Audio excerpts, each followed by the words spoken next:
नमस्कार, मी गणेश साचवल स्वामी कृपा क्रिएशन्स या यूट्यूब चॅनलमध्ये तुम्हा सर्वांचं मनपूर्वक स्वागत करतो आहे. मित्रांनो, आज आपण भेटत आहोत सुप्रसिद्ध संगीतकार आणि माझा अनेक वर्षांपासूनचा मित्र कौशल इनामदार याला. कारण निमित्तही तसंच आहे. गिरगावातल्या साहित्य संघामध्ये मराठी अभिमान गीताचं सामूहिक गायन होतं आहे आणि मराठी अभिमान गीत म्हटल्यानंतर त्या अभिमान गीताचा संगीतकार कौशल आज आपल्यासोबत आहे. आणि गिरगावात हे जे सामूहिक गायन होतं आहे ते स्वामी विवेकानंद युवा प्रतिष्ठान यांच्यातर्फे आयोजित करण्यात आलं आहे. कौशल, तुझं स्वागत आहे चॅनलतर्फे.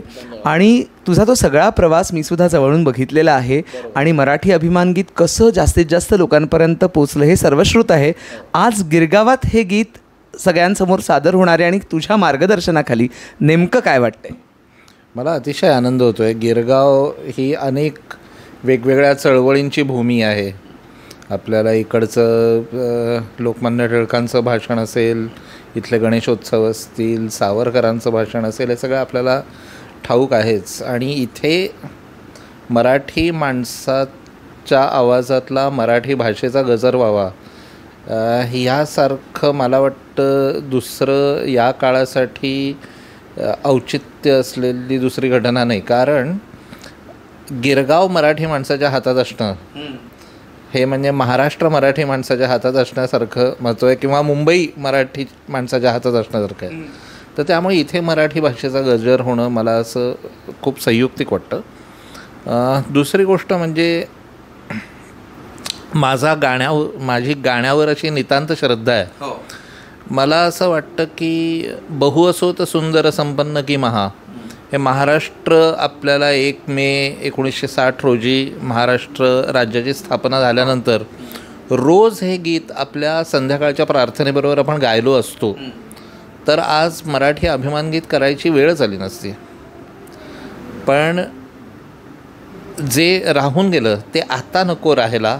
म्हणून मला असं वाटतं की केवळ 1 मे 27 फेब्रुवारी असंच फक्त मराठी अभिमान गीत गायला जायला नको आहे, तर रोज ते लहान लहान मुलांनी खेळताना गावं, घरांमध्ये गावं, शाळांमध्ये गावं, गावात मोकळ्या शिवारात ते गावं, सह्याद्रीच्या दऱ्यांमध्ये गावं. असं हे गाणं सगळीकडे गुंजत राहिलं. जसं सुरेश भटांनी लिहिलं आहे की गुंजते मराठी, येथल्या वनावनात गुंजते मराठी. तर तसं ते गाणं गुंजत राहिलं तर मला असं वाटतं की हे गाणं केल्याचं सार्थक होईल.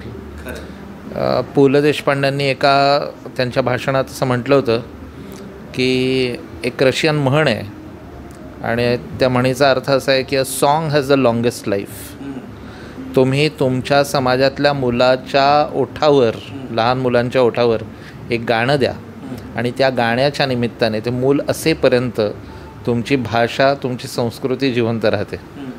आणि मला वाटतं हे एखाद्या गाण्याचं काम आहे की ते चैतन्य निर्माण करणं, कुठल्याही समाजाला स्फुल्लिंग देण्याचं काम हे गाणं करत असतं. आणि आज विवेकानंद युवा प्रतिष्ठान हे युवा प्रतिष्ठान आहे, हे अधिक परत महत्त्वाचं. आणि त्यांनी एक आवाहन केलं गिरगावातल्या लोकांना की तुम्ही येऊन गा हे गाणं. त्याचा मला अतिशय म्हणजे गाण्याचा संगीतकार म्हणून तर झालाच आहे, पण एक मराठी माणूस म्हणून आणि एक सुरेश भटांचा निस्सीम चाहता म्हणून खूप आनंद झाला आहे की असे सुरेश भटांचे शब्द हे असं म्हणतात असे गरजतील बरसतील, तर हे होत राहायला पाहिजे आणि हे दर पिढीने करत राहायला पाहिजे. यंदाच्या 27 फेब्रुवारीला या गाण्याचं लोकार्पण होऊन 15 वर्ष झाली. वा, खूपच छान. पण अजून असं वाटत नाही आहे की 15 वर्ष झाली. आत्ताच केल्यासारखं. आणि अजून गातायत लोक. ते 27 फेब्रुवारीला प्रत्येक मुंबईच्या आपल्या सगळ्या ट्रेन स्थानकांवर लागतं, वाहिन्यांवर लागतं आणि ती फार आनंदाची गोष्ट आहे. असंच गात राहू. गाणारा समाज हा सुखी समाज असतो. आज आणि योगायोग कसा आहे बघ की 14 मार्च हा दिवस सुरेश भटांचा स्मृतिदिन आहे आणि ते एक वेगळं निमित्त आहे. तर त्यामुळे सुरेश भटांच्या बाबतीत मला तो स्मृती दिन वगैरे निमित्त आहे, अगदी हे बरोबर आहे. पण एक उर्दूतला शेर आहे की वो उन्हें याद करे जिसने भुलाया हो कभी, हमने उनको न भुलाया न कभी याद किया. त्यामुळे सुरेश भटांची आठवण त्यांच्या गाण्यांच्यामुळे रोजच असते.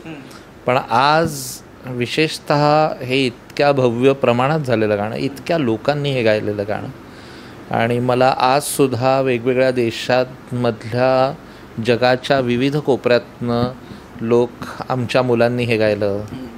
मध्यंतरी एक फार सुंदर असा एक व्हिडिओ आला होता की एक आजोबा त्यांच्या अगदी नवजात नातीला किंवा नातवाला लाभले आम्हाचं भाग्य गाऊन ऐकवत आहेत.